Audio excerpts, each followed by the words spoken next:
Orient bell tiles studio से आप देख रहे हैं एबीपी न्यूज। नमस्कार, मैं हूं संदीप चौधरी। आज सीधा सवाल में बात होगी एसआईआर पर। जी हां, उसी सिरदर्द पर, वोट चोरी के इस मुद्दे पर। लोकतंत्र में वोट का हक वही हमें बराबरी देता है और इसमें पूरी पारदर्शिता, पूरी निष्पक्षता होनी चाहिए और जो देश का नागरिक है वही वोट करे। अब इसमें तो कोई रॉकेट साइंस नहीं है और ना इसमें कोई ऐतराज या शक व शुबा जाहिर कर सकता है। लेकिन 5 महीने से ज्यादा हो गए हैं ये वोट चोरी का मुद्दा, ये एसआईआर का जो मसला है, ये प्रक्रिया, और अब तो बिहार में तो खत्म हो गई। 9 राज्यों और 3 केंद्र शासित प्रदेशों में अभी ये जारी है। 1 हफ्ते मियाद बढ़ा दी गई है प्रक्रिया की, इन्यूमरेशन फॉर्म्स भरने की। संसद सत्र भी चल रहा है, 2 दिन से वहां लगातार, आज दूसरा दिन है। वॉकआउट पर वॉकआउट हो रहे हैं। अब समस्या का हल भी निकलता दिख रहा है क्या? चुनाव सुधार के लिए सरकार तैयार हो गई है। एसआईआर पर जो सरकार बलराम जाखड़ की रूलिंग का हवाला देकर ये कह रही थी चुनाव आयोग पर कोई चर्चा नहीं कर सकते, उनकी प्रक्रिया पर सवाल नहीं उठा सकते, संसद के पास ये अख्तियार ही नहीं है। आज से ठीक 1 हफ्ते बाद, अगले मंगलवार यानी कि 9 दिसंबर को चर्चा होगी। उससे पहले एक दिन वंदे मातरम पर चर्चा होगी। सरकार का कहना यह था वंदे मातरम पर पहले चर्चा कराएंगे, उसके बाद ही एसआईआर पर दरअसल एसआईआर पर चर्चा नहीं होगी, चुनाव सुधार पर होगी। तो ये एक वाया मीडिया खोजा गया है कि भाई बलराम जाखड़ की रूलिंग भी बनी रहे और चर्चा भी हो जाए, या एसआईआर पर चर्चा ना होकर चुनाव सुधार पर होगी और बवाल कटता रहेगा। असली सवालों के जवाब क्या मिल पाएंगे? लेकिन इन सवालों में अब एक और फेहरिस्त जुड़ गई है दर्शकों। दरअसल आज की बड़ी खबर क्या है? ये एसआईआर पर जो आर पार हो रही है, उस बीच खबर यह आई है कि चुनाव आयोग में भी तकरार था इस प्रक्रिया को लेकर, विशेष गहन पुनरीक्षण को लेकर। और सवाल उठाने वाले कोई और नहीं, 3 चुनाव आयुक्त होते हैं, तो उनमें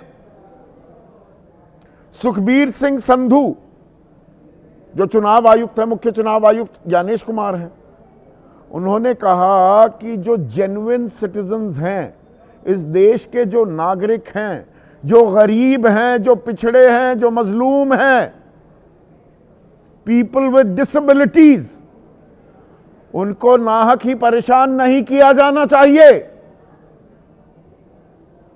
सिटीजन शब्द इस्तेमाल किया, नागरिक, और नागरिकता तय करने का हक, अख्तियार, वो तो दरअसल गृह मंत्रालय के पास होता है। चुनाव आयोग के पास तो ये अख्तियार ही नहीं है। तो 24 जून को जब ये पहली बैठक हुई और ड्राफ्ट रेजोल्यूशन पास हुआ, पहला मसौदा तैयार हुआ कि भाई हम ये विशेष गहन पुनरीक्षण कराएंगे बिहार में, तो व्हाट्सएप के जरिए मोहर लग गई। व्हाट्सएप पर हो गया सारा काम और शाम को फाइनल ऑर्डर आया तो उसमें नागरिकता का जिक्र पूरे तरीके से हटा दिया गया, और ऐसा हटाया गया अब्रप्ट, जैसे बहुत जल्दबाजी में काम किया गया है। ये जल्दबाजी किस लिए? यही तो सवाल हम सीधा सवाल पर, एबीपी न्यूज पर, मुझे 5 महीने हो गए पूछते हुए, इतनी जल्दबाजी की जरूरत क्या थी? इत्मीनान से भी तो काम हो सकता है। इम्तिहान क्यों लिया गया बिहार में और लिया जा रहा है अभी 9 राज्यों और 3 केंद्र शासित प्रदेशों में? अब 1 हफ्ते बढ़ाई ना मियाद। तो 24 जून को भी ऐसी अफरा तफरी, इतनी हड़बड़ी क्यों थी? इतनी जल्दबाजी क्यों? 22 साल नहीं किया पुनरीक्षण और फिर कर रहे हो। और जबकि 2 दशक से रिकॉर्ड्स डिजिटाइज हो गए हैं और सालाना नाम जोड़ने और घटाने की प्रक्रिया है, उसमें एक निरंतरता है। अब यह सवाल मेरा नहीं है, सुखबीर सिंह संधू का। इस पर आपकी राय क्या है? आपके सुझाव और आपके सवाल, जो अब सीधा सवाल के अहम हिस्सा बन चुके हैं, उनका रहेगा इंतजार। तो आज हम बात करने वाले हैं एसआईआर की, वोट चोरी की। एसआईआर पर जो ये आर पार हो रही है, जो ये तकरार हो रही है, और वोट चोर गद्दी छोड़ के ये नारे, अब इनके थमने का वक्त आ गया है क्या? और ये मैं किस लिए कह रहा हूं? शीतकालीन सत्र का आज दूसरा दिन, वो भी गतिरोध हंगामे की भेंट चढ़ गया। आप कहेंगे फिर उम्मीद की किरण कैसे दिख रही है? भाई 2 दिन हो गए, एसआईआर पर चर्चा के लिए विपक्ष अड़ा हुआ है, या मैं कहूं अड़ा हुआ था। और सरकार कह रही थी वो 1988 का, आज से 37 साल पुरानी एक रूलिंग, उस वक्त के स्पीकर बलराम जाखड़ की स्वायत्त संस्था है, हम उनकी प्रक्रिया पर, उनके कामकाज के तौर तरीकों पर चर्चा नहीं कर सकते, संसद के पास वो अख्तियार ही नहीं है, ये कहा जा रहा था। लेकिन आज देर दोपहर एक सहमति भी बनती दिखाई दी। आने वाले सोमवार को, यानी कि 8 तारीख को वंदे मातरम पर चर्चा होगी। प्रधानमंत्री उसकी शुरुआत कर सकते हैं, और उसके अगले दिन, यानी कि आज से ठीक 1 हफ्ते बाद 9 दिसंबर को चुनाव सुधार पर चर्चा के लिए सरकार तैयार हो गई है। चुनाव सुधार, सुनिए संसदीय कार्य मंत्री किरण रिजिजू ने क्या जानकारी दी। मंडे को लोकसभा में वंदे मातरम के 150 साल पूरे होने पर हम विशेष चर्चा करेंगे। उसके बाद ट्यूसडे को, मंगलवार को लोकसभा में इलेक्शन रिफॉर्म्स को लेकर के हम दिन भर चर्चा करेंगे। 10 घंटे का टाइम तय किया गया है, अगर जरूरत पड़ेगा तो उसमें हम टाइम एक्सटेंशन करेंगे। तो चुनाव सुधार पर चर्चा होगी, 10 घंटे की, जरूरत पड़ी तो मियाद, समय सीमा और बढ़ा भी दी जा सकती है। लेकिन इसमें पेंच है क्या? चुनाव सुधार, विपक्ष तो कह रहा है भाई हम एसआईआर पर चर्चा चाहते हैं, वोट चोरी। उनके वोट बैंक, जो विपक्ष कहता है हमारा वोट बैंक, गरीबों का, पिछड़ों का, मुसलमानों के नाम काटे जा रहे हैं। चरणबद्ध तरीके से सोची समझी प्रक्रिया के तहत, और आंकड़ा 50,000 से लेकर 20,000 से लेकर 26,000, अलग अलग आंकड़े अलग अलग नेताओं की जुबानी हमें सुनने को मिल रहे हैं। अखिलेश यादव कह रहे थे 50,000 वोट, उन्हीं के सांसद राजीव राय कह रहे हैं 20,000 वोट घोसी में काट दिए।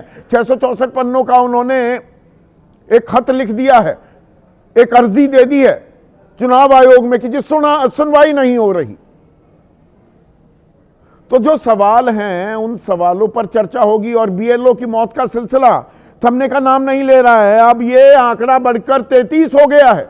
उत्तर प्रदेश में एक और बीएलओ की मौत हो गई है, तबीयत बिगड़ गई, मौत हो गई। इनकी जवाबदेही और जिम्मेदारी भी तय होगी क्या? यह क्यों 1 हफ्ते मियाद और बढ़ाई गई? 1 ही महीने में क्यों करना था? इसका जवाब कोई देगा? जहां 3 साल बाद चुनाव होने वाले हैं, अभी एसआईआर की प्रक्रिया वहां पर करने की क्या जरूरत है? पर इन सवालों के जवाब मिलेंगे या नहीं, ये तनातनी खत्म होगी या नहीं, इसमें एक और अध्याय जुड़ गया है। और यह अध्याय जुड़ा है, इंडियन एक्सप्रेस की 2 खबरें आ जाई। पत्रकारिता अभी भी होती है, ऐसा नहीं है। तो इसमें हेडलाइन क्या है? In writing commissioner Sandhu cautioned against harassment of genuine citizens, कि लिखित में चुनाव आयुक्त सुखबीर सिंह संधू ने कहा या आगाह किया था कि जो असल नागरिक हैं इस देश के, उनको नाहक ही परेशान ना किया जाए, तंग ना किया जाए। और आखिरी ऑर्डर जब आया चुनाव आयोग का विशेष गहन पुनरीक्षण के लिए, तो उसमें नागरिकता का जिक्र ही हटा दिया गया। अब मैं थोड़ा समझाता हूं इसके पीछे कहानी क्या है। 24 जून, आज से 5.5 महीने पहले की बात, चुनाव आयोग बैठा और तय किया गया कि भाई देश को विशेष गहन पुनरीक्षण वोटर लिस्ट की समीक्षा की जरूरत है। तो एक मसौदा तैयार किया गया, ड्राफ्ट रेजोल्यूशन, और उसमें कहा गया the commission has a constitutional obligation to ensure that only persons who are citizens as per Constitution of India and the Citizenship Act 1955 are included in the electoral roll.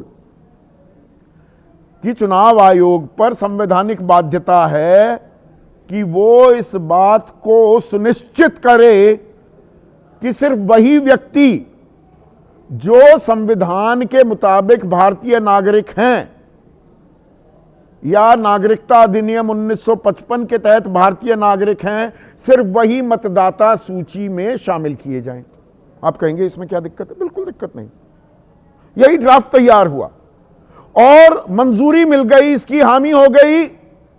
WhatsApp पर ऐसी जल्दबाजी में था, इतना उतावला था चुनाव आयोग। लेकिन उससे पहले सुखबीर सिंह संधू जो चुनाव आयुक्त हैं, उन्होंने रिकॉर्ड पर एक बात लिखित में दे दी। उन्होंने क्या कहा? Care should be taken that genuine voters stroke citizens, particularly old, sick persons with disabilities, poor and other vulnerable groups do not feel harassed and are facilitated. यानी कि जो उम्र दराज, दिव्यांग, बीमार, गरीब लोगों को किसी भी तरह की कोई दिक्कत नहीं होनी चाहिए। और इसमें स्ट्रोक लगाकर सिटीजंस भी उन्होंने लिख दिया और व्हाट्सएप पर मंजूरी हो गई। शाम को फाइनल ऑर्डर आ गया। अब फाइनल ऑर्डर क्या आता है, यह कमाल है। फाइनल ऑर्डर में नागरिकता की बात बिल्कुल हटा दी जाती है भाई, क्योंकि अख्तियारी नहीं है, ये काम चुनाव आयोग का थोड़ा है। यही तो विपक्ष कह रहा था। एनआरसी को लेकर आ गए क्या, national register for citizens, backdoor से, चोर दरवाजे से। ये सवाल आपको ध्यान होगा, मैंने कई बार सीधा सवाल में उठाया था कि ये एनआरसी बैकडोर, चोर दरवाजे के जरिए आ गई है क्या? और एनआरसी आए, पर वो काम सरकार का है, वो काम गृह मंत्रालय का है, और लेकर आए ना। और असम में एनआरसी आया था, 19 लाख वहां पर घुसपैठिए, उनकी शिनाख्त हुई, पहचान हुई 2019 में ही। अंतिम सूची जो आई उसमें 7 लाख मुसलमान निकले और 12 लाख बाकी धर्म के, ज्यादातर हिंदू। तो मामला अभी भी टहल रहा है सुप्रीम कोर्ट के गलियारों में, फैसला ही नहीं हुआ। तो चोरी चोरी चिपके चिपके ये काम करने के लिए निकल पड़ा था क्या चुनाव आयोग? लेकिन यहां पर सुखबीर सिंह संधू ने रोक दिया। और रोका ऐसा कि क्या हुआ, पैराग्राफ 8 जो आखिरी आदेश आया, फाइनल ऑर्डर, कि भाई हम विशेष गहन पुनरीक्षण करेंगे। चुनाव आयोग ने क्या लिखा? Whereas one of the fundamental preconditions set out in Article 326 of the Constitution is that a person is required to be an Indian citizen for his/her name to be registered in the electoral roll. Consequently, the Commission has a constitutional obligation to ensure that only persons who are citizens, और semicolon और para close. बात ही खत्म नहीं हुई। लिखना क्या चाह रहा था? आधी अधूरी बात लिखकर खत्म कर दी। नागरिकता अधिनियम की बात खा गया चुनाव आयोग। पहले तो कह रहा था नागरिकता अधिनियम के हिसाब से हम काम करेंगे, और इसीलिए सुप्रीम कोर्ट की लगातार फटकार के बावजूद आधार, वोटर आईडी और राशन कार्ड को पहचान के तौर पर सबूत मानने को तैयार नहीं रहा चुनाव आयोग। जो इन्यूमरेशन की प्रक्रिया थी, यानी कि 1 महीना फॉर्म भरने के लिए मिला था, उसमें तो था ही नहीं। और फिर आप अपने नाम जुड़वाने या घटाने के लिए जो दरख्वास्त, अपील, याचिका कर सकते हैं, उसके लिए जो 1 महीना मिलता है, उसमें जब 5 दिन बचे थे तब जाकर आधार को पहचान माना। यानी कि नागरिकता तय करने का बीड़ा उठा लिया था चुनाव आयोग ने। और फिर पैरा 13 में, फाइनल ऑर्डर में, वो सिटीजन शब्द भी खा जाते हैं, जिस पर चिंता जाहिर की थी सुखबीर सिंह संधू ने। और यहां पर इन्होंने लिखा जेन्युइन इलेक्टर्स, जो असल मतदाता हैं, particularly old sick persons with disabilities, poor and other vulnerable groups are not harassed. वो उम्र दराज, दिव्यांग जो हैं, गरीब जो हैं, गुरबे जो हैं, उनको नाहक परेशान ना किया जाए। तो ये इतना परेशान क्यों किया गया? और 2003-4 में नागरिकता अधिनियम में एक बदलाव किया गया, उसको जमीन पर उतारने का बीड़ा चुनाव आयोग ने, और वो भी 22 साल बाद क्यों उठाया? यह काम तो सरकार का है। 22 साल हो गए थे, 11 साल हो गए मौजूदा सरकार को, और हर साल ये 22 साल क्यों हुए कि कोई पुनरीक्षण नहीं हुआ? क्योंकि डिजिटाइज हो गए, डिजिटलीकरण हो गया चुनाव आयोग के रिकॉर्ड्स का। तो हर साल, सालाना एक निरंतरता है इस प्रक्रिया में। नाम घटाए भी जाते हैं जो मर गए, जो इधर उधर चले गए, शिफ्ट कर गए, और नाम जोड़े भी जाते हैं। यह तो सालाना प्रक्रिया है। तो सालाना प्रक्रिया होने के बावजूद भी बिहार में जो 6 जनवरी को यह सालाना प्रक्रिया खत्म हो गई थी लोकसभा चुनाव के बाद, तो भी एसआईआर में मतदाताओं की संख्या में 6% की गिरावट कैसे हो गई? क्या इन सवालों के जवाब मिलेंगे? आज इसी पर चर्चा। ऐसे में आज का सीधा सवाल, एसआईआर पर आर पार, आयोग में ही तकरार, और चुनाव सुधार पर बात बनी, वोट चोरी पर खत्म तनातनी। आगे और काम भी कर पाएंगे क्या हम? चर्चा में मेरे साथ बीजेपी की तरफ से महेश वर्मा हैं। बिहार का हम जिक्र कर रहे हैं, वहां पर 10वीं बार मुख्यमंत्री बन गए हैं नीतीश कुमार। जेडीयू अगुवाई कर रही है सरकार की। उनके मुख्य प्रवक्ता राजीव रंजन है मेरे साथ। एलजेपी रामविलास पासवान गुट अहम घटक है एनडीए का। उनके राष्ट्रीय प्रवक्ता और उनके मीडिया प्रभारी धीरेन्द्र मुन्ना भी मेरे साथ जुड़ गए हैं। कांग्रेस के राष्ट्रीय प्रवक्ता आलोक शर्मा, समाजवादी पार्टी के राष्ट्रीय प्रवक्ता मनोज काका, और वरिष्ठ पत्रकार और सत्यहिंदी.com नाम का डिजिटल प्लेटफॉर्म भी चलाते हैं, और अपने करियर की शुरुआत चुनाव आयोग के बीट रिपोर्टर के तौर पर की थी। आशुतोष भी मेरे साथ इस चर्चा में जुड़ गए हैं। और इसके अलावा एक बेहद ही खास मेहमान ओपी रावत, देश के मुख्य चुनाव आयुक्त रह चुके हैं, वो हमारे साथ जुड़ गए हैं। और आज का दिन तो बड़ा मुबारक दिन भी है, तो मुबारकबाद दे देता हूं। अमूमन मैं देता नहीं हूं, राजनेता होते तो मैं नहीं देता। ओपी रावत साहब, पर आपका जन्मदिन है, आप दीर्घायु हों, सेहतमंद रहें, ये कामना कर सकते हैं। पर चुनावी प्रक्रिया की सेहत और चुनाव आयोग की सेहत दुरुस्त है क्या ओपी रावत साहब? जी जी, आपने बहुत अच्छी बातें बताई बैकग्राउंडर के तौर पे। अभी मुझे लगता है अभी तो ठीक है, जो 12 राज्यों में हो रहा है उसका 1 हफ्ते टाइम बढ़ने से शायद बीएलओज का तनाव कम होगा। लेकिन ये है, इन सब चीज़ों को पहले से किया जाने से अवॉइड हो सकता था। ये कि एक तो सिटीजनशिप का बर्डन जो है सभी पब्लिक पे डालने के बजाय सिर्फ जो पुराना इलेक्टोरल रोल है उससे देख लीजिए और उसमें कोई रिलेशन देख लीजिए, काफी है। नहीं रावत साहब, ये इतनी ऐसी मतलब रुचि, इतनी दिलचस्पी चुनाव आयोग की, ड्राफ्ट रेजोल्यूशन जो बनी उसमें कह रहे हैं we have a constitutional obligation, only persons who are citizens as per constitution of India and citizenship act 1955 वही होने चाहिए। व्हाट्सएप पर ड्राफ्ट को मंजूरी दे दी जाती है, शाम को फाइनल ऑर्डर आता है और उसमें सिटीजनशिप फिर गायब हो जाती है। भाई आपका अख्तियार है ही नहीं है ना चुनाव आयोग का अख्तियार नागरिकता तय करना। आप तो मुख्य चुनाव आयुक्त रहे हैं सर, या मैंने गलत कानून पढ़ा है? बिल्कुल सही है कि सिटीजनशिप चेक करने का अधिकार या इन्वेस्टिगेट करने का अधिकार सिर्फ होम मिनिस्ट्री को है। और अगर आप सब पर ये भार डाल रहे हैं तो उसमें जो बात तो ये बीड़ा क्यों उठा रहा था चुनाव आयोग? ये खामखा की जिम्मेदारी क्यों ले रहा था? वो गलत है। सुप्रीम कोर्ट की रूलिंग भी इसके अगेंस्ट है 95 की, कि चुनाव आयोग ये नहीं करेगा, और करने चल पड़ा चुनाव आयोग।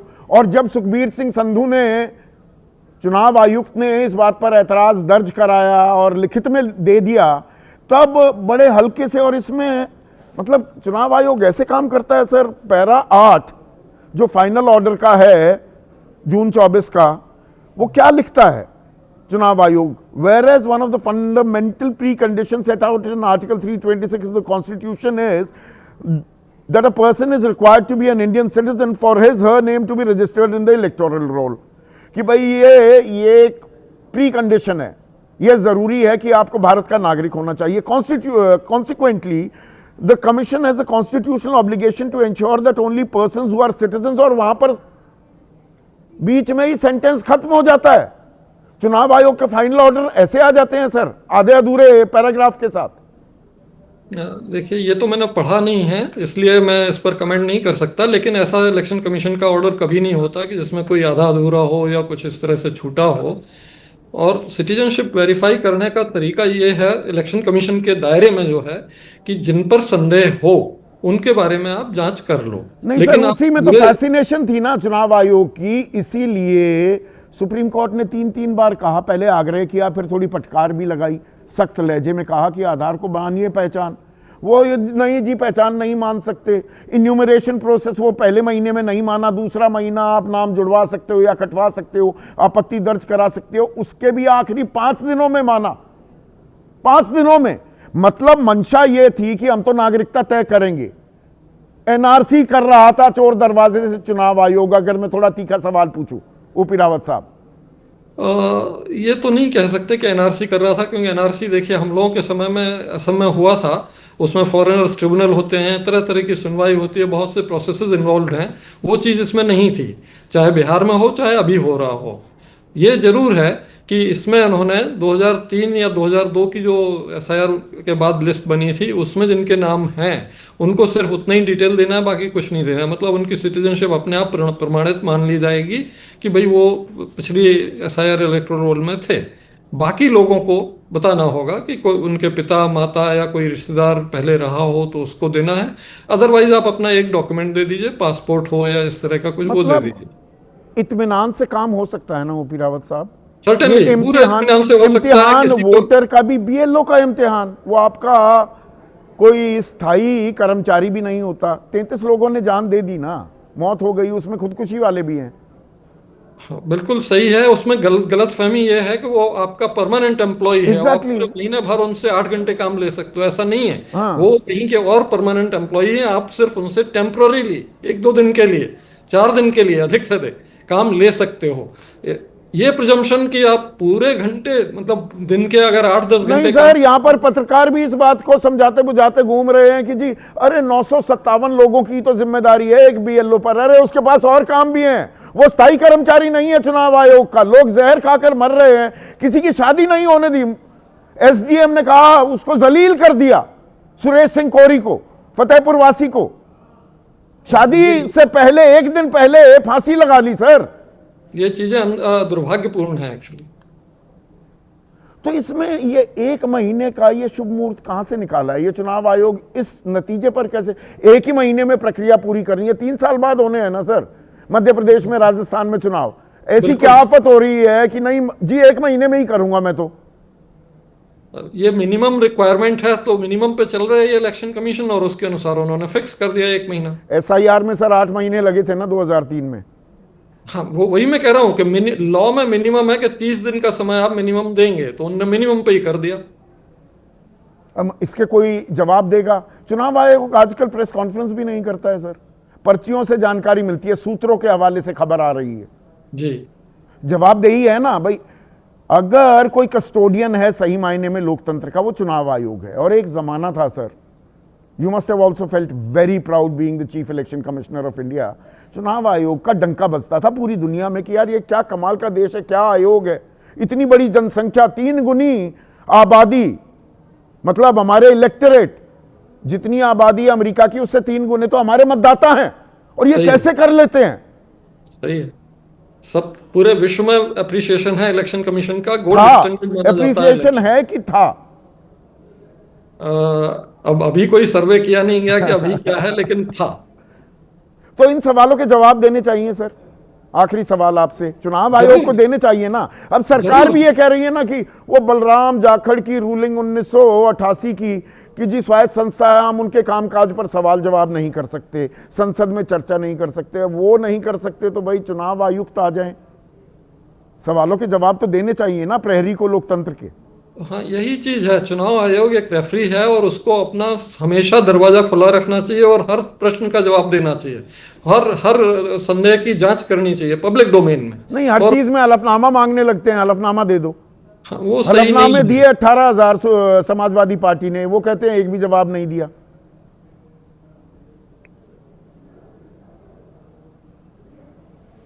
रावत साहब जी, वो सही नहीं है, वो सही नहीं है, वो सही नहीं है। आपका बहुत बहुत शुक्रिया जी जी। और आज की शाम आपके लिए खास है, तो आप धन्यवाद। हम हमारे साथ जुड़े तो ये आपका मैं शुक्रिया अदा करना चाहूँगा। अब महेश वर्मा, आप तो खुद पत्रकार रह चुके हैं, ये विपक्ष के आरोप लगते रहे, वो अपनी जगह थी, वो आर पार। ये तो चुनाव आयोग में ही तकरार चल रही थी, ये तो नया खुलासा हुआ है। ये तो नागरिकता तय करने निकल पड़ा था चुनाव आयोग, जो उसका काम ही नहीं वो काम करने पर आमादा था।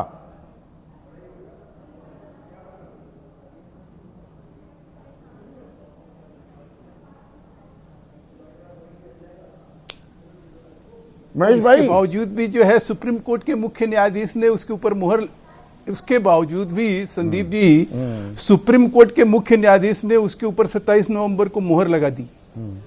कमाल है ना, सारी चीजें अनदेखी कर दी और तीन बार सुप्रीम कोर्ट ने फटकार लगाई।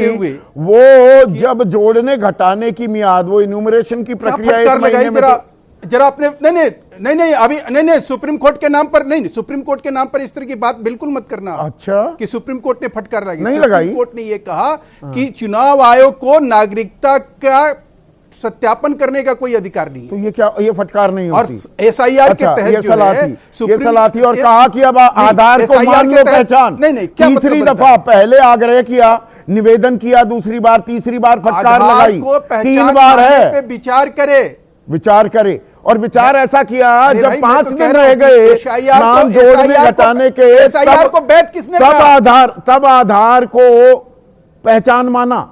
संदीप जी, एसआईआर को इस देश में वैध किसने माना? किसने माना?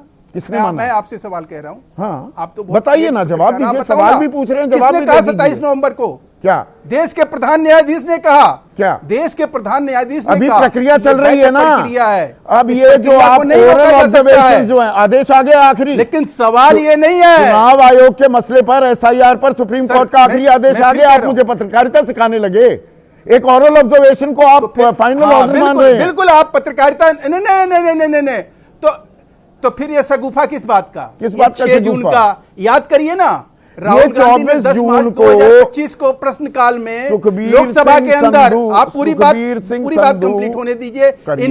इनके दोहरे चरित्र को कहीं अगर दोहरे चरित्र के आपके दर्शकों के आगे रखा जाएगा तो पता चलेगा कि ये एसआईआर के नाम पर ये देश में लोकतंत्र को कमजोर करने की किस प्रकार की साजिश कर रहे हैं। तो और इस साजिश में निश्चित रूप से विदेशी हाथ है। अच्छा, विदेशी हाथ है। ओपी रावत भी विदेशी हाथों में, उनके हाथों बिक गए हैं। बिल्कुल है, ओपी रावत भी अभी मुख्य चुनाव आयुक्त ऐसी कोई बात नहीं कही, संधू जी ने कोई नहीं, चुनाव आयुक्त ने कोई ऐसी 6 जून को कोई ऐसी बात नहीं कही कि भाई हरास करने की बात। आपको नहीं सुना तो मैं क्या करूं? 1 मिनट रुकिए, राजीव रंजन जी को लेकर आइए स्क्रीन पर। राजीव रंजन जी, क्या ओपी रावत ने अभी ये नहीं कहा कि नागरिकता तय करने का कोई अधिकार नहीं है, कोई अख्तियार नहीं है चुनाव आयोग के पास? क्या उन्होंने ये नहीं कहा कि सिर्फ मिनिमम अवधि कम से कम 1 महीने में पूरी करनी है? करने को आप 8 महीने लगाओ, पर 1 महीने में ही आमादा क्यों हुआ? ये बीएलओ पर इतनी बड़ी जिम्मेदारी क्यों डाल दी गई? उन्होंने कहा कि वो हमारे तो कर्मचारी भी नहीं होते, 3-4 दिन का ही काम करवाइए उनसे, फिर दूसरे को लाइए। विपक्ष के आरोप अपनी जगह थे, मुख्य चुनाव आयुक्त रहे व्यक्ति जो कह रहे हैं, ये कुछ सवालिया निशान लग रहे हैं ना, इनके जवाब देने चाहिए ना चुनाव आयोग को, कि नहीं? संदीप चौधरी जी, ये सवाल तो बिहार में एसआईआर जिस समय हो रहा था उस समय भी खड़े किए गए, चाहे वो ऑनरेबल सुप्रीम कोर्ट का सवाल हो, सड़क पर आंदोलन का सवाल हो, या जो जिस फोरम पर भी विपक्ष अपनी आवाज उठा सकता था वो उठा रहे थे। लेकिन क्या हुआ, बिहार में एसआईआर समय पर पूरा हुआ, उसके आधार पर चुनाव आदमी तो आम आदमी को कोई परेशानी नहीं हुई। नतीजों ने यह साबित किया।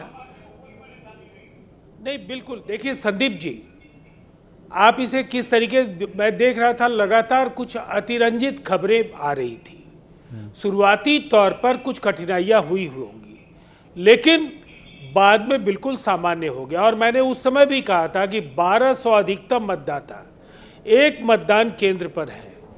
इसका मतलब है औसतन 250 घरों तक एक बीएलओ को जाना है, और 250 घरों तक एक महीने में जाने का मतलब है कि औसतन 8 घर उसको प्रतिदिन कवर करना है। और मुझे लगता है राज्य सरकार, उसके पास और काम भी होते हैं, वो नियमित अधिकारी नहीं होता। यही बात ओपी रावत भी फ्लैग कर रहे थे। नहीं, ओपी रावत जी ने भी क्या कहा कि न्यूनतम समय 1 महीने का है, तो आयोग ने अपने क्षेत्राधिकार का उल्लंघन तो किया नहीं है। नहीं, वही तो देखिए, ऐसी ये अब बाल की खाल निकालेंगे राजीव जी। मॉनसून के समय में ही बिहार बाढ़ग्रस्त होता है और प्रवासियों की एक बड़ी संख्या है। आप, मुझे कुछ सवाल हैं। देखिए, आप अपनी बात पर वो कायम है, वो आपका अख्तियार है। 6 जनवरी को एक पुनरीक्षण हो गया था ना समाप्त, जो नवंबर में शुरू हुआ 6 जनवरी को बिहार में, जो सालाना एक प्रक्रिया है, निरंतरता है नाम जोड़ने और घटाने की। उसके 5 महीने बाद फिर से बिहार के लिए तैयारी क्यों कर दी, वो भी मॉनसून के दौरान? यह जवाब आज तक दिया है चुनाव आयोग ने? नहीं, मैं एक बात जरूर आपको कहूंगा जी, जो समरी रिवीजन या स्पेशल समरी रिवीजन तो पूरे देश में होते हैं, लेकिन एसआईआर कराने की जरूरत इसलिए हुई कि अगर स्पेशल समरी रिवीजन में त्रुटियां हैं, और त्रुटियां तो निसंदेह मतदाता सूचियों में पूरे देश में रही हैं, जिसकी वजह से तो मतलब ये जो निरीक्षण हो रहा था 6 जनवरी को जो तैयार हुई, अपडेट हुई मतदाता सूची, उसमें से 6% मतदाता, उसमें 6% मतदाता कम हो गए 5 महीने में। नहीं, 5 महीने में 6% मतदाता, मतलब पहले चुनाव आयोग बिल्कुल सो रहा था। स्पेशल नहीं, मैं तो आपको ये कहूंगा कि सो रहा था या जाग रहा था, इसकी सफाई आयोग देगा। स्पेशल समरी रिवीजन केवल बिहार नहीं, देश के सभी प्रांतों में होते हैं। स्पेशल समरी रिवीजन में और जो एसआईआर का फर्क है, यहाँ घरशुमारी है। घरशुमारी के दौरान त्रुटियां कम होने की संभावना है और अवसर अनेक हैं जहां तो पर क्या ये अजीब नहीं लगता है? एक सेकंड में आशुतोष से थोड़ा ले लूं। आशुतोष, यहां पर सुखबीर सिंह संधू ये कह रहे हैं, भाई ये आम मतदाता और हमारे नागरिक को नाहक ही परेशान नहीं करना है। और उसके बाद ड्राफ्ट में जिस नागरिकता अधिनियम का जिक्र किया जा रहा था और जिस पर चलने की बात चुनाव आयोग कर रहा था, उसे साफ कर देता है फाइनल ऑर्डर में, और आधा अधूरा पैराग्राफ लिख देता है। इससे संकेत क्या मिलते हैं? देखिए संदीप, इस बात को जो ये अब सुखबीर सिंह संधू का जो चीज सामने आई है, उससे एक बात तो बिल्कुल स्पष्ट है कि चुनाव आयोग में इसको लेकर गहरे मतभेद थे, और इस गहरे मतभेद का खुलासा अब आके हुआ है। और संधू साहब ने जो ऑब्जेक्शन किया, उस ऑब्जेक्शन को थोड़ा सा किनारे किया गया, लेकिन उसके बाद जिस तरीके से सेंटेंस को आधा छोड़ दिया गया, वो ये दर्शाता है कि बहुत जल्दबाजी में काम हुआ है। नहीं, ऐसी जल्दबाजी क्यों थी भाई? इतनी जल्दबाजी क्यों? एक ही दिन में ड्राफ्ट भी आ जाता है, एक ही दिन में फाइनल ऑर्डर। ऐसा आपने अपने पत्रकारिता जीवन में देखा है कि सुबह बैठे ड्राफ्ट तैयार किया, किसी ने ऑब्जेक्शन दी, शाम को फाइनल ऑर्डर भी आ गया? संदीप, मैं इतना जरूर ब्यूरोक्रेसी को जानता हूं कि ब्यूरोक्रेसी में बड़े कॉम्पिटेंट लोग होते हैं, उनकी ड्राफ्टिंग बड़ी अच्छी होती है। लेकिन अगर इस तरीके का ड्राफ्ट जिस भी आदमी ने किया है, ये इलेक्शन कमीशन का ऑर्डर है, और अगर ऑर्डर में अधूरा सेंटेंस छूट गया है तो इसका मतलब यह है कि या तो बहुत जल्दबाजी में किया। उसका वो सेंटेंस क्या है? Consequently, the commission has a constitutional obligation to ensure that only persons who are citizens कि संवैधानिक ये बाध्यता है चुनाव आयोग की कि सिर्फ वो व्यक्ति जो नागरिक, और कहानी खत्म, आगे कुछ लिखा ही नहीं। बिल्कुल, इस पर तो अच्छी खासी पड़ताल होनी चाहिए कि आए जानबूझ के छोड़ा गया है या फिर किसी आदमी को अंग्रेजी बिल्कुल नहीं आती थी इसलिए इस तरीके से सेंटेंस छोड़ दिया गया है। नहीं, फुल स्टॉप भी नहीं लगाया, कोलन लगाया हुआ है, फुल स्टॉप, ये सेमीकोलन है, फुल स्टॉप भी नहीं है। बिल्कुल, फुल स्टॉप भी नहीं, सेमीकोलन है। इसका मतलब साफ है कि व्हाट्सएप पे आप जो है सहमति ले रहे हैं, सेंटेंस अधूरा छोड़ रहे हैं। इसका मतलब कोई आदमी आपके कनपट्टी पे पिस्तौल लगा के सारा काम कर, मतलब बिहार में करना ही करना है, कितना किसी भी तरह से जल्दी बिहार में इस प्रक्रिया को लागू कर देना है। अन्यथा ऐसी गलतियां इलेक्शन कमीशन जैसे बहुत ही कॉम्पिटेंट कॉन्स्टिट्यूशनल जो बॉडी है वहां ऐसी गलतियां हो ही नहीं सकती, जहां 40-30 साल का एक्सपीरियंस और ये सारे ब्यूरोक्रेट्स की ड्राफ्टिंग बहुत अच्छी होती है, सिखाया जाता है ड्राफ्टिंग। नहीं, इसी में नागरिकता का मैं इसलिए जिक्र कर रहा हूं कि नागरिकता तय करने निकला, इसीलिए भाई आधार नहीं मानेंगे, आधार तो कोई भी बनवा ले, राशन कार्ड नहीं मानेंगे, वोटर आईडी नहीं मानेंगे, 11 ऐसे दस्तावेज मांगे गए, जैसे पासपोर्ट, 2% बिहारियों के पास पासपोर्ट है, वो एक दस्तावेज माना गया। संदीप जो बात आप कह रहे हैं, यहां तक कि सुप्रीम कोर्ट के सामने ये कहने की हिमाकत की गई कि वो constitutionally not obligated to give the details जिनके नाम हमने हटाए हैं, यहां तक कहा गया। और अंत में सुप्रीम कोर्ट को आधार कार्ड मैंडेटरी करने के लिए ऑर्डर देना पड़ा। जब पहली सिटिंग हुई उसमें भी कहा गया कि आधार कार्ड मानना पड़ेगा, यह भी कहा गया कि आपको सिटीजनशिप करने का अधिकार नहीं। दूसरी हियरिंग में भी यही बात हुई, तीसरी हियरिंग में भी यही बात हुई। जब इलेक्शन कमीशन नहीं माना तब जाके सुप्रीम कोर्ट ने ऑर्डर दिया कि आप सिटीजनशिप नहीं कर सकते और ना ही आप आधार कार्ड को नहीं मानेंगे। सवालों के जवाब मिलेंगे क्या? देखिए, कोई जवाब नहीं है। संसद में तो ये कह दिया गया, संसद में अब चुनाव सुधार पर, अब एक सेकंड में अभी आपके पास आता हूं आलोक शर्मा, इन सवालों के जवाब मिल जाएंगे या जो आपकी मांग थी सरकार ने उसे मान लिया है? आप तैयार हैं ये चुनाव सुधार पर चर्चा के लिए 1 हफ्ते बाद, अगले मंगलवार को? देखिए संदीप भाई, मुझे लगता है कि इलेक्टोरल रिफॉर्म्स के नाम पर अभी भी सरकार जो है वो आंख मिचौली करना चाहती है, डोज करना चाहती है, देश की जनता की आंखों में धूल झोंकना चाहती है। उसने जिस तरह से एसआईआर और तमाम तरीके से वोट चोरी करके सरकारें बनाई हैं, वो उनको पता है। अभी क्योंकि अब वो बच के भागना चाहते हैं, खेमे से उसी का एक बात रास्ता नहीं हुई है। मैं सीधा सवाल पूछ रहा हूं आलोक भाई, आप आने वाले मंगलवार को चुनाव सुधार में इस चर्चा में हिस्सा लेंगे या नहीं लेंगे, या एसआईआर? क्योंकि सरकार ने ये साफ नहीं किया है चुनाव सुधार का मतलब एसआईआर, वोट चोरी की चर्चा या बीएलओ की मौतों की चर्चा भी होगी या नहीं होगी, ये अधर में लटका हुआ है सवाल अभी। देखिए सरकार नहीं चाहती कि एसआईआर पे चर्चा हो, और कांग्रेस पार्टी पूरी तरह से चाहती है एसआईआर पे चर्चा हो। अब इलेक्टोरल रिफॉर्म्स पे चर्चा में क्या क्या विषय आते हैं, क्या उसके अंदर एसआईआर को सरकार लेती है कि नहीं, उसके बाद निर्णय लिया जाएगा। अभी तक तो हम व्हाट्सएप यूनिवर्सिटी पे पढ़ाई की बातें किया करते थे, अब पता चल रहा है कि इलेक्शन कमीशन भी जो है व्हाट्सएप पे चल रहा है। मतलब ये इलेक्शन कमीशन मान रहा है कि जनता को तंग किया गया है। और रुचि शब्द आपने बार बार लिया, रुचि इसलिए थी इलेक्शन कमीशन की कि इलेक्शन कमीशन बीजेपी की सरकारें बनवाना चाहता है। रुचि इसलिए है कि सरकार जो है इलेक्शन कमिश्नर्स को, इलेक्शन कमीशन को बचाना चाहती है। तो आप कर्नाटक में आपकी सरकार कैसे बन गई, तेलंगाना में आपकी सरकार कैसे बन गई, झारखंड में आपकी साझा सरकार कैसे बन गई? कर्नाटक में फ्री एंड फेयर इलेक्शन होता तो 250 विधानसभा पर हम जीतते, और वो इतने बेवकूफ नहीं है, एक साल में 1-2 किसी दूसरी पार्टियों को देते रहो ताकि सब लोग ये भी सवाल पूछते रहे हिमाचल में वाले राज्य जीतने के लिए चंडीगढ़ मॉडल, वोट चोरी कर सकते हैं। मॉडल आपने देखा ना, चंडीगढ़ मॉडल तो ठीक है, वो तो अब मैंने ही खुलासा किया था, एबीपी न्यूज ने सीधा सवाल में ही हमने वो पूरे वीडियो दिखाए थे, वो अनिल मसीह की चोरी हमने सबके सामने उजागर की थी। पर अगर वोट चोरी कर रही है बीजेपी तो अपनी सीटें 240 पर सिमटा देगी क्या लोकसभा चुनाव में, जब सारे एग्जिट पोल पहले ही भूमिका बांध चुके थे कि 370 आ रही हैं, 400 आ रही हैं। देखिए मीडिया के एक वर्ग का और एग्जिट पोल का तो क्या हाल है, उसके ऊपर तो चर्चा करना भी बेकार है। मुझे तो यहां तक समझ आया कि यहां पर योगी आदित्यनाथ ने बहुत ज्यादा उतना जितना वोट चोरी होनी चाहिए थी उतनी नहीं होने दी। उनको डर था कि अगर 300 पार ये चले गए तो सबसे पहले मेरी कुर्सी को खतरा होगा, और जो मैक्सिमम डेंट पड़ा वो सबसे पहले यूपी में ही पड़ा। आप देखिए किस तरह से, मतलब पिछले 2-3 साल का घटनाक्रम देखिए संदीप भाई।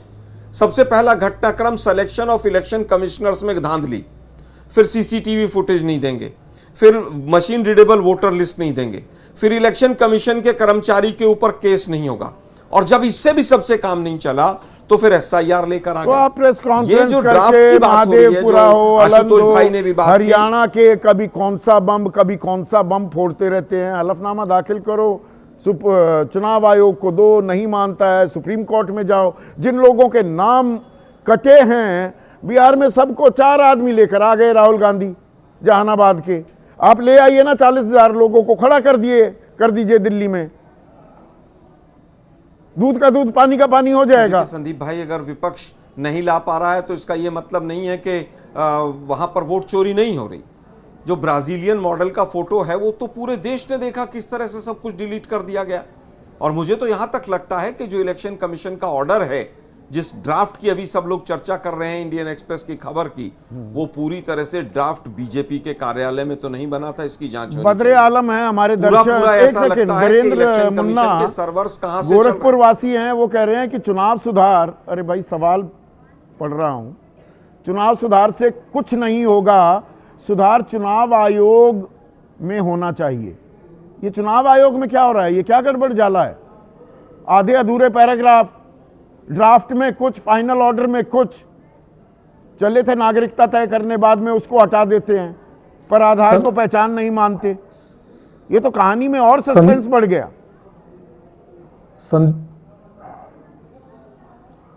संदीप जी, सबसे पहले तो देखिए जिस तरह इको हो रहा है आवाज में, ठीक थोड़ा सा करवा दिया जाए। स्पेशल इंटेंसिव रिवीजन को विपक्ष ने क्या बताने का प्रयास किया कि ये इंटेंसिव रिवीजन जो है वो रिजेक्शन है, नाम काटे जा रहे हैं। यही फैलाया जा रहा था कि ऐसे लोगों के नाम काट दिए जाएंगे, लेकिन उसका क्या बिहार में इतने बढ़िया से हुआ, 30 दिनों के अंदर में हुआ। 6% मतदाता कम हो गए। 6 जनवरी को एक निरीक्षण हुआ था, पुनरीक्षण, उससे अक्टूबर आते आते आपने 6% कम कर दिया। मतलब फिर क्या कर रहे थे वो पिछले साल नवंबर से लेकर इस साल जनवरी तक? क्या कर रहा था चुनाव आयोग? कौन सा एडिशन डिलीशन हो रहा था? एडिशन डिलीशन इंटेंसिव जब कर रहा है रिवीजन, तभी वो होता है ना। उस समय सिर्फ नाम जिनके 18 वर्ष हो जाते हैं उनके जोड़े जाते हैं, लेकिन ये 22 साल में जितनी मौतें हुई, या कुछ लोग जो यहाँ से शिफ्ट करके अलग जगह में बस गए, उनके नाम हटे। अच्छा, 22 साल के लोगों के 22 साल में 22 लाख लोग ही मरे। ये जो तर्क दिया था ना चुनाव आयोग ने, ये भी हास्यास्पद है। बिहार में मतदाताओं में 2003 से 2025 के बीच 22 लाख मौतें हुई। चुनाव आयोग कर क्या रहा है? उसको पता है क्या आंकड़े बोल रहा है? जब आप बोल रहे हैं कि बीच में नाम कटते थे और जोड़े जाते थे, तो बीच में भी कटे होंगे ना? अच्छा, बीच में भी कटे। 22 लाख भूल गया। अब यही तो 22 लाख भूल गया। और हास्यास्पद मत बनाइए ना चुनाव आयोग की भूमिका को कि 22 लाख बच गए, बाकी तो कट रहे थे। नहीं, देखिए हास्यास्पद हो सकता है, चुनाव आयोग का मैं प्रवक्ता नहीं हूं, हास्यास्पद नहीं बना रहा हूं। आप जितने भी सवाल उठा सकते हैं उठाइए, लेकिन विपक्ष का सिर्फ विरोध करना, क्या एक भी काम यहाँ पर भारत में अच्छा नहीं हुआ? विपक्ष कहाँ? ये तो क्या कोई भी संस्थाएं स्वायत्त रूप से काम नहीं कर रही? ओपी रावत जो कहकर गए 1 महीने की फैसिनेशन क्या है, ये 1 महीने में ही कराएंगे, किस पंडित जी ने बताया है? ये बीएलओ पर इतना दबाव क्यों बनाया जा रहा है? ये मैं नहीं कह रहा हूं, ये तो ओपी रावत बोल कर हो सकता है जी। और तो मिनिमम पर ही फैसिनेशन क्यों है? लेकिन अन्य राज्यों में भी कोई अलग नहीं समझा जाए, इसीलिए 1 महीने का समय दिया। नहीं तो अगर 4 महीना दिया जाता तो लोग बोलते कि यहाँ पर कुछ स्पेशल खेल करने वाले। तो आप कहीं भी तो एक बार गंभीरता से बढ़ा दिया, फिर ये 7 दिन क्यों बढ़ा दिया? यूनिफॉर्म होना 7 दिन क्यों बढ़ा दिया मुन्ना भाई? आप इसलिए कि जब आप लोगों ने मौत के आंकड़े प्रस्तुत किए, जो दुखद है, होना नहीं चाहिए, एक भी कर्मचारी का होता है तो वो अपने ही लोग हैं। लेकिन 1 महीने में चुनाव, इसको एसआईआर को संपन्न कराने के अनंत बोर से हमारे दर्शक वो कह रहे हैं अपने आका को खुश करने के चक्कर में 5 महीना के लिए ज्ञानेश कुमार ने चुनाव आयोग की प्रतिष्ठा दांव पर लगा दी है। ये बहुत दुर्भाग्यपूर्ण है। दर्शक का सवाल है ये।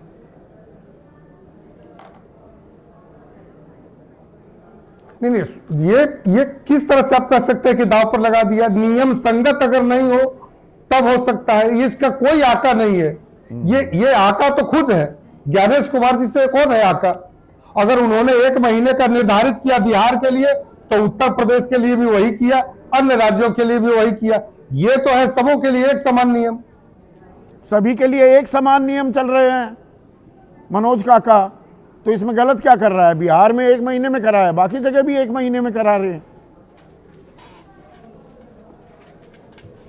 देखिए, गोरख पांडे की एक लाइन है कि राजा बोला रात है, रानी बोली रात है, संतरी बोला रात है, और ये सुबह सुबह की बात है। तो सबको सब झूठ ही बोलना है।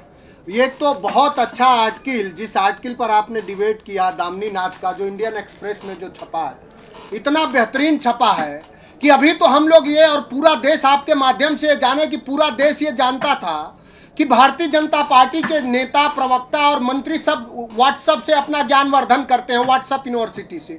आज हम लोगों ने ये जाना इंडियन एक्सप्रेस के तहत कि व्हाट्सएप यूनिवर्सिटी से हमारा चुनाव आयोग भी चल रहा। इतना गंभीर विषय, सुबह चर्चा हुई और शाम को व्हाट्सएप पर सबके अप्रूवल भेज दिया देश के मुख्य चुनाव आयुक्त ने।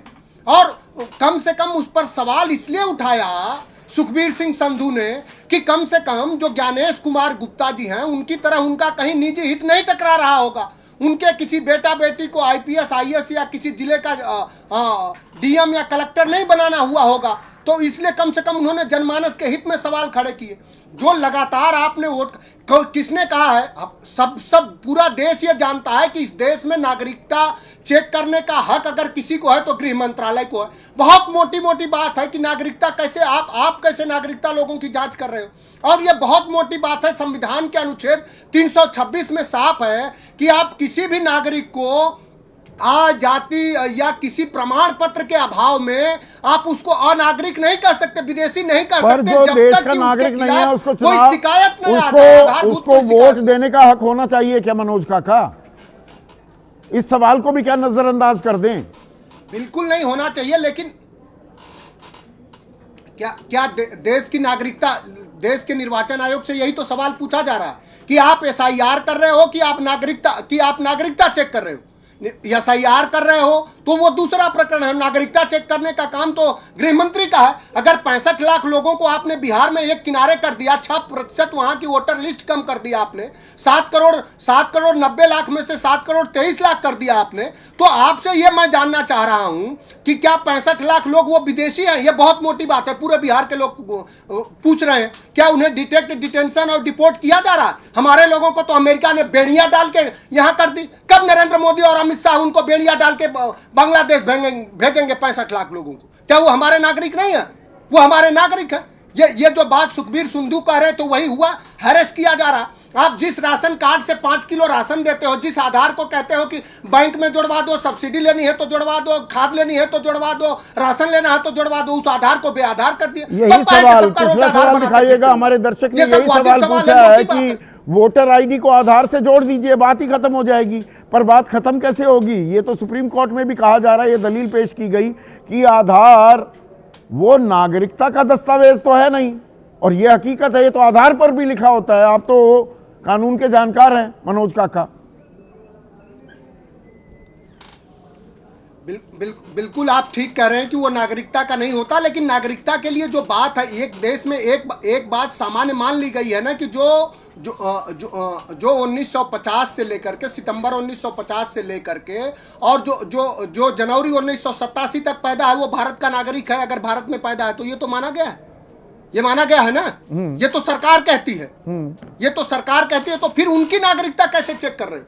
बहुत सारे लोगों को इलेक्टोरल रोल से कैसे आउट कर दिया। उत्तर प्रदेश में क्या हो रहा है, 2024 के वोटर लिस्ट से इन्यूमरेशन फॉर्म नहीं बांटा जा रहा, 2025 से, और 2024 से ही देश के प्रधानमंत्री भी इसी उत्तर प्रदेश से निर्वाचित हुए। तो और एक हफ्ते बाद जब चुनाव सुधार पर चर्चा होगी, बहुत सारे वाजिब लोगों का नाम काट दिया गया है। सुनिए ना मनोज, अगले हफ्ते इसी दिन मंगलवार के दिन जो चुनाव सुधार पर चर्चा होगी, आपको उम्मीद है एसआईआर से जुड़े ये सवाल हैं, बीएलओ की मौत से जुड़े सवाल जो हैं, इन पर भी चर्चा होगी या कहानी अभी थमी नहीं है, रुकी नहीं है? बताइए, जो हुक्मरान देश के और जो माननीय प्रधानमंत्री जी इतना उदासीन है लोगों के जीवन को लेकर के, कि जिस दिल्ली में डॉक्टर कह रहा है, सीजीआई कह रहे हैं कि हवा जहरीली है, लोगों के लंग्स, फेफड़े और ब्रेन हेमरेज हो रहे हैं, वहाँ वो कह रहे हैं कि उस मौसम का मजा लीजिए। तो आप इतने छोटी बात पर कहाँ वो करेंगे, कहाँ एसआईआर पे वो चर्चा करेंगे, कहाँ बीएलओ के मौत पर चर्चा करेंगे? जहाँ जीवन तो जीना चर्चा में क्या विपक्ष, अब प्रधानमंत्री देश का आखिरी सवाल आशुतोष, का मजा लीजिए। हाँ आशुतोष, तो अगर एसआईआर पर चर्चा ही नहीं होगी, चुनाव सुधार पर होगी, तो ये तनातनी, ये घमासान, ये आर पार, ये तकरार क्या थम जाएगा? क्योंकि अभी विपक्ष की तरफ से कोई औपचारिक बयान नहीं आया है। नहीं, मुझे नहीं लगता इस पे किसी तरीके से किसी तरीके की कोई जो सारी हंगामा है वो थमने वाला है। ये एक विवादास्पद मसला है और इस पर सरकार और इलेक्शन कमीशन बिल्कुल सुनने के लिए तैयार नहीं है। जो उनके फंडामेंटल जो बुनियादी सवाल है उसका जवाब देने के लिए भी तैयार नहीं है। इस सवाल का कहीं कोई जवाब ही नहीं मिलता कि आपाधापी में आपने क्यों किया, इतनी जल्दबाजी में क्यों कर रहे हैं। अगर आपका मकसद वोटर लिस्ट को साफ करना था तो 3 महीने के अंदर भी कर लेते आप। इसका कोई जवाब मिल ही नहीं रहा, इतनी जल्दबाजी क्यों थी, जो बुनियादी सवाल है। और मैं आपको कहना चाहता हूं कि दरअसल ये जो एसआईआर की प्रक्रिया है, ये हिंदुस्तान की राजनीति की सबसे रहस्यमय घटनाओं में से एक होगा, जिस पर आगे बहुत रिसर्च होने वाली है कि भाई क्या कारण था, क्यों जल्दबाजी। एक पर्दा यहां पर बेनकाब किया है द इंडियन एक्सप्रेस ने, उनकी रिपोर्टर ने। अब क्या ये बवाल थमेगा? ये अपने आप में लाख टके का सवाल है। आज सीधा सवाल में बस इतना ही।